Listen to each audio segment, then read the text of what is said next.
É assustador, né? Assim, a gente vê a estratégia para a censura no Brasil vindo aí de onde você acredita que jamais viria, né? Você está vendo aí órgãos, a Folha de São Paulo está mostrando e está incomodando partidos, está incomodando poderosos, né? E a gente está vendo aí com essas matérias da Folha o escárnio que esse país está passando numa caçada implacável sobre isso. Inclusive, a gente entende esses discursos quando vê a matéria da Folha de São Paulo dizendo o seguinte: Ricardo Capelli, presidente da ABDI, abrirá licitação para escolha de plataforma nacional de mensagens. Olha só, contra o vazamento e roubo de dados, a agência do governo quer banir o Zap. A agência do governo Lula quer banir o Zap. Está aqui, matéria da Folha de São Paulo. E aí você vê outra instituição, por isso o perigo desse alinhamento político-ideológico que a gente está vendo, o TSE anunciando a contratação aí, um salário de até 30 mil de pessoas para aquele combate à desinformação. É o cerco se fechando. Sabe por quê, pessoal, brasileiro? Eles não toleram a sua opinião. Eles são daquela coisa da informação tem que ser a deles, sem crítica para eles. Isso é ditadura. Isso é ditadura, isso é desrespeito. Você vê pessoas como as mensagens vazadas, dizendo lá que é uma questão de use a criatividade, né? Dizendo que não tinha como censurar um veículo de comunicação como a Revista Oeste, porque estava cumprindo o seu dever como jornalista, como jornalismo sério. E aí diz, usa a criatividade, um juiz auxiliar do ministro Moraes. E esse Senado fica calado com outras revelações que estão vindo a cada hora. O Senado tem que se levantar. Nós somos pessoas que temos o dever, uma responsabilidade com quem nos elegeu. Informação que até ex-deputado federal de oposição, dando dica para ministro do Supremo, dando dica para esse juiz auxiliar para fazer censura, perseguição de brasileiros, né? Inclusive no exterior. Isso é uma vergonha o que está acontecendo. Acorda, Senado. Acorda, Senado. Senhor presidente, não fugindo desse assunto, mas indo também nessa mesma linha, porque é necessário o impeachment do ministro Moraes, né? E tem uma mobilização nacional nesse sentido crescendo, né, por todo o país, culminando com 7 de setembro, que vai ser a maior das manifestações, aí com milhões de assinaturas para esse impeachment. Eu estou acompanhando com muita atenção essa questão das emendas parlamentares, né? Veja bem, isso é um desvio de função de senador e de deputado para se perpetuar no poder. Quando eu cheguei ao Senado, além de abrir mão de uma série de mordomia e regalia, eu também cheguei a pensar em abrir mão totalmente dessas emendas parlamentares. Isso porque sempre entendi como esse desvio de finalidade das prerrogativas do Poder Legislativo, que é para fiscalizar e legislar, e não para executar emenda nenhuma, para dizer para onde é que vai o dinheiro. Então, eu acredito que nós temos aí esse debate, e eu quero fazer uma reflexão com a população brasileira, porque é a ela que eu devo satisfação. Eu refleti que não tinha esse direito de deixar de usar as emendas impositivas. Por diferente da questão dos privilégios, que são pessoais, as emendas, se bem empregadas, podem ajudar a diminuir o sofrimento da população.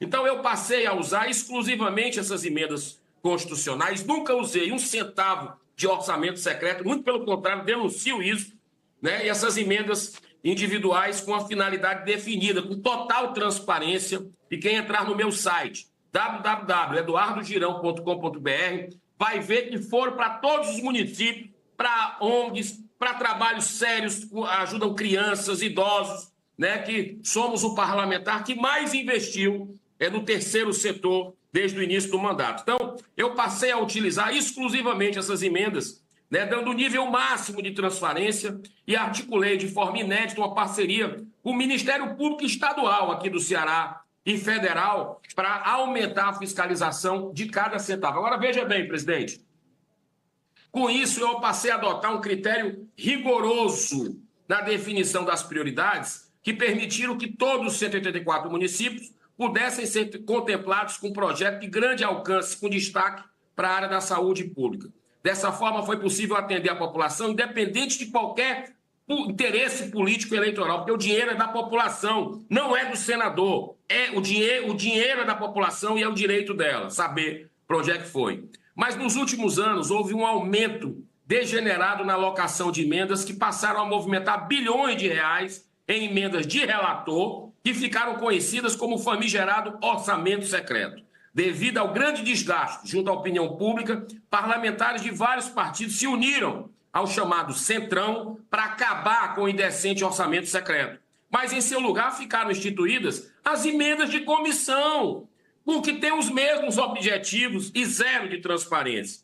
Além disso, se intensificou o uso das emendas de transferência especial, as chamadas emendas PIX. Esse tipo de operação permite a alocação de recursos sem a necessidade de convênios para o controle orçamentário.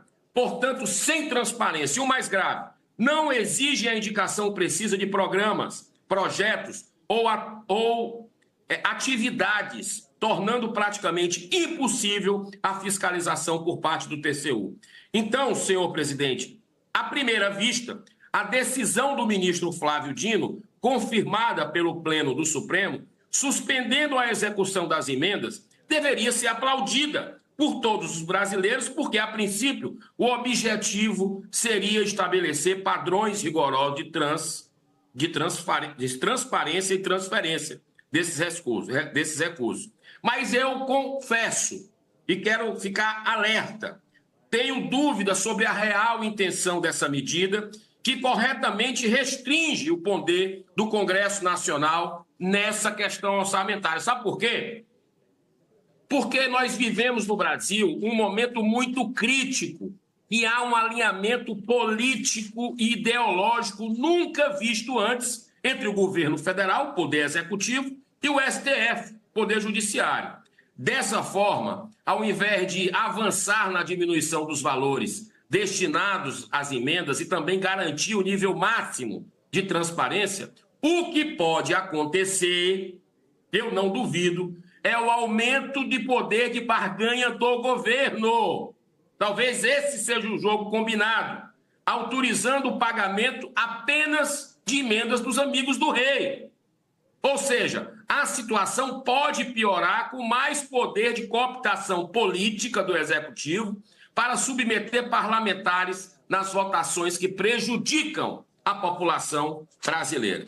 O fato é que, como já assumiu o próprio presidente da República, o Brasil está vivendo sob uma democracia relativa, que poderia ser facilmente confundida com uma semiditadura exercida de forma explícita pelo ministro Alexandre de Moraes com omissão covarde da nossa casa. Mas temos muitos parlamentares, tanto aqui no Senado como na Câmara, que não vão se curvar, mantendo a dignidade e a consciência em paz pelo dever cumprido. Se não tiver que receber emenda, que não sejam com transparência total e de forma isonômica, nós não vamos receber, mas vamos manter a cabeça erguida, a cabeça olhando nos olhos dos brasileiros e denunciando o que está errado.